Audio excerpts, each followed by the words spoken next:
मैले चुनाव जितेँ भने युवा युवतीको एउटा राम्रो डेटिङ स्पोट छैन। पहिला म युवा युवतीलाई डेटिङ बस्नको लागि राम्रो डेटिङ स्पोट बनाइदिन्छु।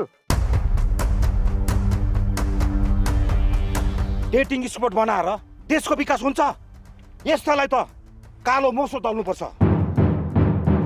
आदरणीय दर्शकवृन्द हेर्नुहोस्, यहाँ ठुलो घटना घटेको छ। आफ्नै गाउँको मतदाताले हेलमेटेलाई कालो मुसो दलिदिएका छन्। हेलमेटेज्यू, तपाईँ यस घटनालाई कसरी लिनुहुन्छ? खुकुरीमा दाब छैन, यो मनमा पाप छैन।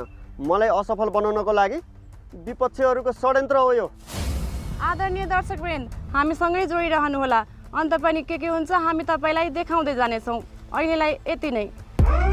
जाउँ।